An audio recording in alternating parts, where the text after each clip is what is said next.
আসসালামু আলাইকুম। অনলাইন তালিম থেকে পড়া হচ্ছে। 1 মিনিটের মাদ্রাসা থেকে পড়া হচ্ছে। 1 নম্বর সবক, বিসমিল্লাহির রহমানির রহিম। আল্লাহ পাকের নামে আরম্ভ, যিনি পরম দয়ালু অতীব মেহেরবান। নাহমাদুহু ওয়া নুসাল্লি আলা রাসূলিহিল কারীম। আমাদের তামাম প্রশংসা আল্লাহর জন্য এবং আমাদের দুরূদ ও সালাম রাসূল করিম সাল্লাল্লাহু আলাইহি সাল্লামের প্রতি। ১. নামাজের বিভিন্ন শব্দের অর্থ।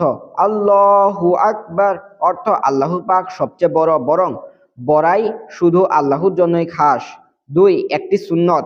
নামাজে দাঁড়ানো সুন্নত সমূহের মধ্যে একটি সুন্নত হইল কেবলামুখী হইয়া সোজাভাবে দাঁড়ানো এবং মাথা না ঝুঁকানো। ৩. একটি কবিরা গুনাহ বা বড় গুনাহ তওবা ছাড়া মাফ হয় না এবং এই ধরনের একটি গুনাহ দুজকে পৌঁছাইবার জন্য যথেষ্ট। তবে আল্লাহ পাক দয়া করিলে তাহা ভিন্ন কথা। ১. কোনো লোকের প্রতি ঘৃণা সহকারে হাসা। ৪. গুনাহের ক্ষতিসমূহ। গুনাহের ওই সকল ক্ষতির যাহা দুনিয়াতেই ভোগ করিতে হইবে, তাহার মধ্য হইতে একটি ক্ষতি এই যে গুনাহের কুফলের বান্দাকে দ্বীনের এলেম হইতে মাহরুম করিয়া দেওয়া হয়।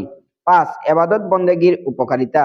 নেক আমল ও নেক কাজের ওই সকল উপকারিতা যাহা দুনিয়াতেই পাওয়া যায়, তাহার মধ্য হইতে একটি উপকারিতা এই যে রিজিকের মধ্যে বরকত নসিব হয়, অর্থাৎ অল্পে অনেক ফায়দা তো সর্বদাই মিলে, কিন্তু কোনো কোনো সময় বাস্তবেও রুজি রোজগার বাড়িয়া যায়।